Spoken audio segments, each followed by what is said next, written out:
Your favorite crab meat pizza is here, Mom. Eat as much as you want. My daughter-in-law sets the plate in front of me, acting unusually kind. I'm not stupid enough to not question this sudden change. I suspect my eldest child and his wife are trying to set me up using food. I think they are really mean people who would go so far as to try to trick me. It's clear that something is off with this fancy pizza. After all, they've been hostile and have pulled various stunts on me before. Their sudden niceness is actually suspicious. It would be foolish not to think they're up to something. I don't want to be looked down upon. I can protect myself too, and turn the tables on them if needed. My name is Mary, a housewife in my 60s. I live alone since my husband passed away. Years ago when he died, my eldest child and their wife offered for me to move in with them. They were newlyweds then, and I wanted them to enjoy that special time, so I declined. Still, they said they were worried and moved into a house near mine. They are still newly married and want to enjoy their time together. I was truly grateful for their thoughtfulness. They visited often, even when I told them they didn't have to. I also told them, it's okay if you don't come that often. I decided to indulge my eldest child when they said, I'm worried about you, Mom. My daughter-in-law, too, would come over when my eldest was busy, saying, I want to get along with you. I was proud of my child for finding such a good wife. But at that time, I was clueless. I didn't know why they were being so kind to me or what they were really thinking. Looking back, I get annoyed at my own naivety. Kindness without strings attached isn't something you get easily. I was swayed by their sweet words. However, I eventually found out their true intentions. One day, they visited and ended up staying the night since they had no plans for the next day. I didn't want to intrude on their time as a couple, so I suggested they could go home since it was close by. But my daughter-in-law insisted. We want to deepen our relationship, so we'd like to stay. So I let them. I offered them the guest room. My late husband built this house, and it's too big for just me, with many unused rooms. The room was a bit dusty, but my daughter-in-law helped clean it up. She's good at housework and has been helpful since they got married, so I had a good impression of her. In the middle of the night, I woke up thirsty and went to the kitchen. On the way, I noticed the living room light was on. Curious, I peeked in and saw them sitting on the sofa talking. I couldn't help but eavesdrop. Then, I heard a conversation between the eldest child and his wife. I'm exhausted. That old lady works us too hard, don't you think? Just hang in there a bit longer. Once Mom gives us the inheritance, we're done. If her husband wasn't a company CEO, we wouldn't have to do all this. It's funny how easily she's fooled just because we're nice to her. Mom's always been emotionally vulnerable. She'll probably give us the inheritance. I couldn't believe what I was hearing. If this was true, their kindness was a lie, aimed at taking my late husband's inheritance. Was all their previous kindness fake? Everything you said to me, we're family, so we want to support each other, and all the words you've said to me so far? Why were they so obsessed with the inheritance? I didn't see him having any trouble with money, but maybe he's in a lot of trouble and I'm just not aware of it. Why would you go to such lengths for your heritage? Do they just want money? I was curious as to why the couple acted like this, so I decided to ask them about their current behavior. After asking around the neighborhood and among friends, a shocking truth came to light. They were both deep into gambling and had amassed a huge debt. It was an amount they couldn't possibly repay with regular jobs. I understood why they'd be desperate for the inheritance. My late husband had left a considerable amount to our eldest child. Even if it was less than what I received, it was a significant sum. They had squandered it all and turned it into debt. Their kindness was all for the sake of getting the inheritance from me. I became cautious around them from then on. Do you need any help, Mom? We want to be there for you. I'm fine, thank you. I've gotten used to living alone. Please prioritize your own lives. My daughter-in-law responded with empty words. I'm glad to hear that. But her face had turned stern. She's probably annoyed because I'm not dancing to her tune. Who do they think they're fooling? I don't need kindness that expects something in return. One day, after keeping my distance from my eldest child and their spouse, I got a call from my daughter-in-law. We need to talk. When I arrived at their home, I was led into the living room and asked to sit on the sofa. Then daughter-in-law spoke with a serious tone. Do you have a new love interest, Mom? I was taken aback. I had no idea how she came to that conclusion. Seizing the moment, daughter-in-law began to speculate. You've been distant lately. It made me suspicious. But you're colder than I thought, Mom. You forget about Dad, who worked so hard for you, and you just want to be happy yourself. There's no one else. You're mistaken. Even when I denied it, daughter-in-law wasn't listening. She had no evidence, but she probably thought that if I had a new love interest, it would be a problem for them. After all, that person might get their hands on my money. Mom, you should really reconsider dating at your age. Have you thought about your position? Why would you say something so cruel? I don't mean to be cruel, I'm just worried about you, Mom. What if this person is deceiving you? You'd be the one getting hurt, and I can't stand that. I saw right through her. She was just trying to protect her inheritance.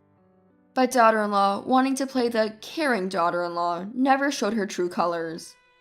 That's fine for now. The true nature of the eldest child couple must be seen at the right time. I'll see their true selves when the time is right. And that time came sooner than expected. Happy birthday, Mom. This is just a small thing. My eldest child handed me a bag from a fancy pizza place. Inside were various pizzas, including my favorite, loaded with crab meat. Thank you. Let me just plate these up. No, you're the star today, Mom. Sit down. I'll do it. Saying that, daughter-in-law took the bag and disappeared into the kitchen. My eldest child followed her to help. They might be pretending to celebrate my birthday, but I knew something was up. What could it be? As I pondered, they returned with plates. In front of me was a plate loaded with crab meat pizza. Here's your favorite crab meat pizza, Mom. Eat up. My eldest child nodded in agreement. To anyone else, it would look like a happy birthday celebration. But I knew better. There must be something on this plate. I'm not that naive. It was despised. It would be strange not to question their overly kind behavior. With my husband gone, I have to protect myself. I'll never trust them. They'll regret making a fool out of me. Regret it deeply. Well, it does look delicious, but my taste has changed recently. I prefer the foie gras on your plate. Saying that, I reached for my eldest child's plate. I had always said I didn't like foie gras, so their plate had more of it. Wait, Mom! My eldest child tried to stop me. I tilted my head and feigned confusion. Is it a problem? You used to love crab meat too, right? Well, my taste changed too. I've started to like foie gras. Is that so? Then let's not be biased and share both. At my words, my eldest child's face turned pale in an instant. The crab meat pizza, which I had always said I loved, was only on my plate. Clearly, they had planned to set me up by tampering with my favorite pizza. My eldest child's reluctance to eat it was proof enough. But it looks so delicious. Why don't you try a piece? Saying that, I grabbed a slice of the crab meat pizza and brought it to my eldest child's mouth. With no way out, they took a bite as if bracing for impact. Daughter-in-law looked at my eldest child with concern. That's how pale their face had turned. Oh, you look a bit green. Maybe it didn't taste good? Mom, considering how my husband is feeling, maybe the pizza isn't good. I'm sorry, but let's call it a day, and I'll prepare something new. Daughter-in-law sounded panicked. She must have thought it was impossible to continue the meal. But your son doesn't look well. Stay the night. It's not safe for you to go home. No, we'll leave. Don't be shy. You've been so good to me. Daughter-in-law tried to make excuses, saying, "But," and, "well." It was clear she wanted to leave. I've always thought that for a couple trying to deceive people, they're terrible liars. They panic when something unexpected happens. As I watched my eldest child, something strange began to happen after a few minutes. With a loud thud, they collapsed. I approached and found them snoring. It was clear they had been drugged with a sleeping pill. "Oh, fell asleep, did you? Must have been tired." As I tilted my head, daughter-in-law shouted, "Oh, enough! Why won't things go as planned? We talked about how important today was. Wake up now." Saying that, daughter-in-law slapped my eldest child's cheek. Still, they showed no signs of waking.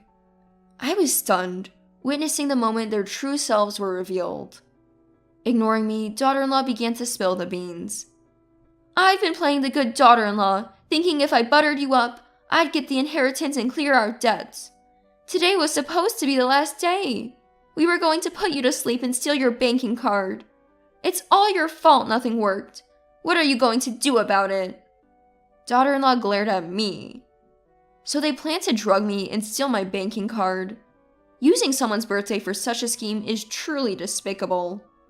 I'm not as terrible as they are, so I decided to come clean. "Actually, I knew all along you were being nice to me for the money.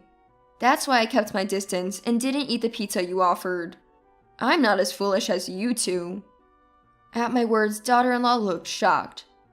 Apparently, she genuinely believed I was in the dark about their plans.